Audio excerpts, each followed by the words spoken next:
안녕하십니까. ESF입니다. 이번 시간에는 국공립 어린이 위탁 꼭 알아야 할 심사 기준 체계에 대해서 강의를 진행을 해볼까 합니다.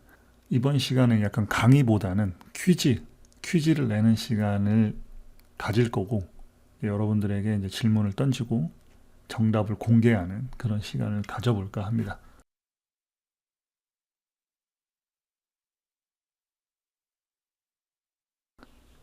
저번 시간에 국공립 어린이 위탁 서류를 제대로 만들려면은 국공립 어린이 위탁 심사 기준 체계랑 심사 방법, 심사 기준 이런 것들을 제대로 알아야지 거기에 맞게끔 서류를 준비한다고 제가 말씀을 드렸어요. 강의를 제대로 들으신 분들은 아마 알 겁니다.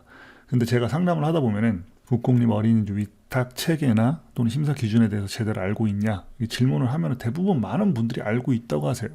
근데 실제 구체적인 질문을 던졌을 때 제대로 답변하시는 분들이 1%도 안 됩니다.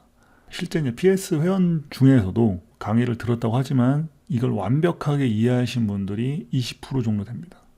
보여드리는 자료는 실제 위탁 공고로 나왔던 공고문이고 이제 여기에서 어떤 부분이 문제가 있는지 문제점을 찾아내시면 돼요. 그리고 나서 댓글로 남겨주시면은 본인이 이걸 얼마나 이해를 하고 있는지 그거에 대해서 한번 테스트 받는 그런 시간으로 가졌으면 좋겠습니다.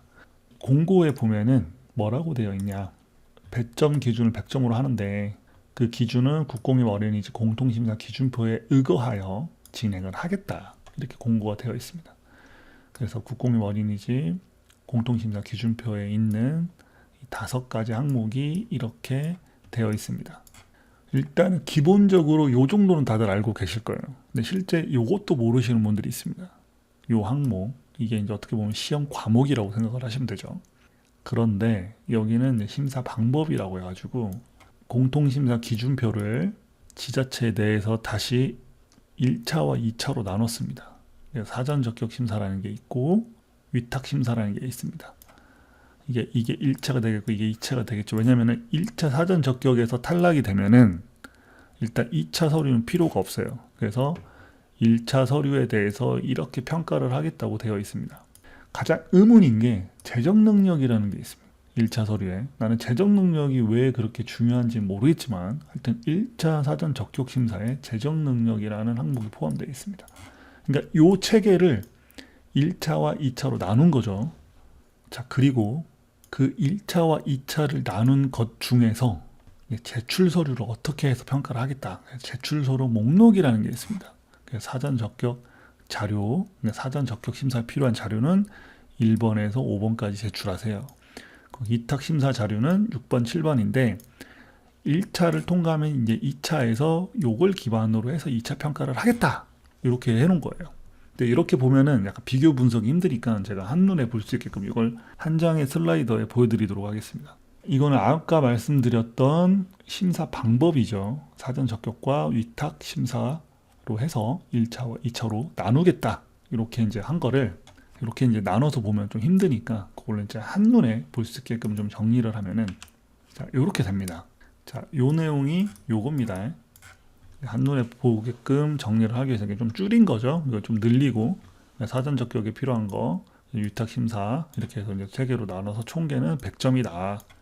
그래서 아까 말씀드린 건 사전 적격에 필요한 서류는 요거, 그리고 위탁 심사에 필요한 거는 요겁니다. 자, 요렇게 해서 서류를 제출하면은 요걸 가지고 평가를 하겠다라는 거예요. 일단 사전 적격은 요걸 가지고 사전 적격 평가를 하고 2차는 요걸 가지고 평가를 하겠습니다. 자, 여기에서 보면은 이제 심사 기준 체계를 완벽하게 마스터하신 분들, 원리를 완벽하게 이해하신 분들은 일단 요 부분에서 어떤 부분이 문제가 있는지 본인들이 파악을 할 거예요. 근데 모르시는 분들은 잘 되어 있네? 나는 모르겠다? 이렇게 하시는 분들도 있을 테고, 이제 이 심사 기준 체계에 대해서 잘 아시는 분들은 야, 이거 완전 개판이구만 이거, 이제 이렇게 생각하시는 분들도 있을 거예요. 그러니까 이거를 이제 얼만큼 마스터를 하고 완벽하게 이해를 했느냐, 그거에 따라서 이제 역량 차이가 나는 거죠. 자, 그래갖고 이것도 한 공고문에서 똑같이 제시한 거예요. 이거는 이제 국공립 어린이집 공통심사 기준표입니다. 제가 항상 침이 마르도록 중요하다 하면서 엄청나게 이야기한 그 심사 기준표, 이제 요 기준 체계에 따라서 심사를 한다고 되어 있죠. 그래서 이렇게 하겠다. 자, 이거는 이제 보육사 안내 책자에 있는 내용을 그대로 갖고 왔는데 이제 요런 부분들을 이제 약간 조정을 하긴 했어요. 어느 정도 좀 조절을 했습니다. 여기서. 근데 여기에도 앞에 심사 기준 체계와 요구하고도 또 맞지가 않아. 어떤 부분이 맞지 않다라는 거는 일단은 이걸 완벽하게 이해하시는 분들은 아실 거예요. 이거 공동심사 기준 그대로 갖고 왔는데 뭐가 틀리다는 거야? 이렇게 생각하시는 분들도 있고, 이제 이걸 완벽하게 이해하시는 분들은 이거 잘못됐다 하시면 딱 나올 거예요. 자, 그 부분을 여러분들이 한번 파악을 하시면 될 것 같고요.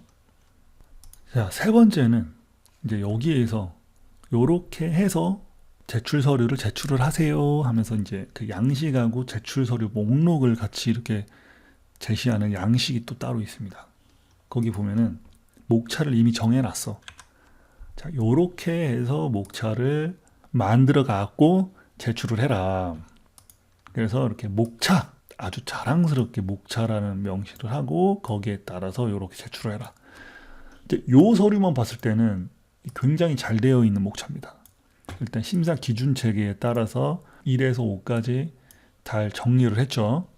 심사 기준 체계에 맞게끔. 그리고 이제 신청자가 이제 별도로 제출해야 될 기본 현황 서류는 또 별도로 이렇게 제출을 해라 해서 정리 잘했어요, 여기까지. 근데 요것도 문제가 있습니다. 그러니까 요 공고문은 굉장히 문제가 많아요. 자, 여기까지 할 텐데 이 공고문이 실제 이제 공고가 고시된 공고문입니다.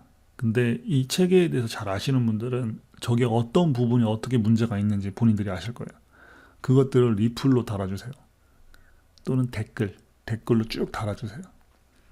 그래서 여러분들이 어떤 부분에 대해서 잘 모르고 있고 어떤 부분에 잘 알고 있구나, 그런 것들을 제가 좀 파악하면서 다음 강의를 할 때 그런 부분들을 또 반영을 해서 강의를 할 거고, 여러분들이 한번 테스트 받는 과정, 나는 이렇게 알고 있었는데 이게 과연 맞는 건가, 한번 테스트도 한번 받아볼 겸 이렇게 해서 남겨주시면 감사할 것 같고요. 이거에 대한 답은 다음 시간에 공개하는 걸로 하겠습니다. 저런 공고문에 있는 오류들이 되게 많거든요. 근데 저거를 제대로 파악하지 못하고 서류를 제출하다 보면은 심사에서 요구하는 서류들을 내가 빠뜨리고 제출을 해요. 그러다 보니까 그게 문제가 되는 거죠. 심사 항목에 평가를 하겠다고 되어 있는데 양식에는 없어. 근데 나는 양식 기준으로 해. 그러다 보면은 내가 1차 서류에 제출할 서류들을 제출하지 못하는 경우들이 발생하겠죠. 자, 그런 문제 때문에 이걸 완벽하게 이해를 해야 된다라는 거예요. 자, 그 관점에서 PS 회원분들은 많이 참석을 해주셨으면 좋겠고, 그 외적으로도 많은 분들이 굉장히 많이 댓글을 달아주시면은 굉장히 제가 기쁠 것 같습니다. 오케이, 여기까지 하도록 하겠습니다. 그리고 저희가 이제 그 국공립 어린이 위탁 관련한 전문 카페를 운영을 하잖아요. 아시는 분들은 다들 아시겠지만 이 주소로 오시면 됩니다. 그냥 간혹 뭐 카페는 뭐 굳이 가입할 필요 있나? 뭐 유튜브만 보면 되는데 이렇게 생각하시는데, 카페에는 예를 들어 한 100%의 자료를 제공을 하면은 뭐 유튜브는 한 40%, 뭐 30%밖에 안 됩니다. 카페에서 뭐 가입을 하시고 활동을 하시면은 제가 뭐 제공하는 뭐 무료 정보들 충분히 이용할 수가 있기 때문에 카페에 오시면 훨씬 좋다라는 말씀을 드리면서 마치도록 하겠습니다.